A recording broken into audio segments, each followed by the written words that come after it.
The world is being deceived. Will you stand for truth? The world is sinking deeper into deception, and many are blissfully unaware. A grand lie is unfolding before our very eyes, hidden in plain sight, covered by traditions and justified by human reasoning. But the truth remains, unchanging, unwavering, and eternal.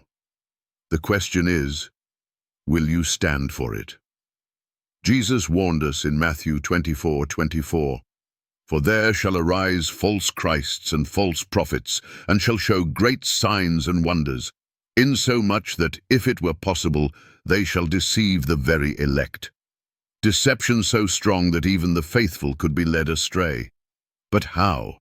By mingling truth with error, by dressing up man-made traditions as divine law, and by turning worship into mere convenience instead of obedience. For centuries, the world has been led to believe that worship on Sunday is a command of God. But I challenge you, search the scriptures. Genesis to Revelation, you will not find one verse that blesses or sanctifies the first day of the week. Instead, you will find the Sabbath, the seventh day, kept by Jesus himself, honored by the apostles, and commanded by God from the very beginning. Genesis 2:2-3 declares, "And on the seventh day God ended his work which he had made, and he rested on the seventh day from all his work which he had made. And God blessed the seventh day and sanctified it."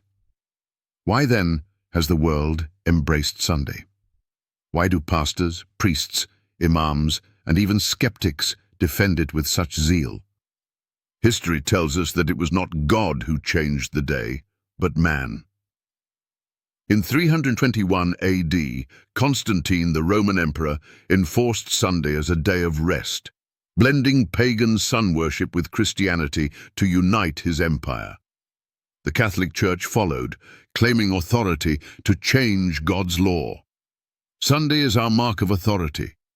The Church is above the Bible, and this transference of Sabbath observance is proof of that fact, they boldly proclaim.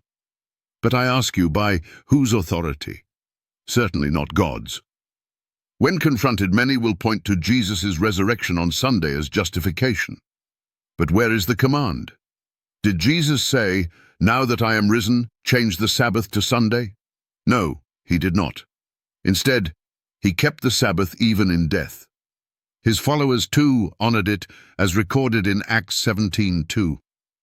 "And Paul, as his manner was, went in unto them, and 3 Sabbath days reasoned with them out of the Scriptures." Even the Catholic Church admits this. In the Convert's Catechism of Catholic Doctrine, it is written, "Which is the Sabbath day?" Saturday is the Sabbath day. Why do we observe Sunday instead of Saturday? We observe Sunday instead of Saturday because the Catholic Church transferred the solemnity from Saturday to Sunday. Not by divine command, but by church decree. The world is being led astray, convinced by tradition rather than truth. Jesus himself said in Mark 7:7, "In vain do they worship me, teaching for doctrines the commandments of men." Will you be part of that deception? Will you follow the masses, or will you stand for truth even if you stand alone? The choice is clear. God's Sabbath was never changed by his word, only by man's tradition. And in the final days the line will be drawn. Those who follow God's law and those who follow man's tradition. The world is being deceived, but you don't have to be. Stand for the truth. Stand for the commandments of God. For in the end, only those who keep the commandments of God and have the faith of Jesus will stand victorious.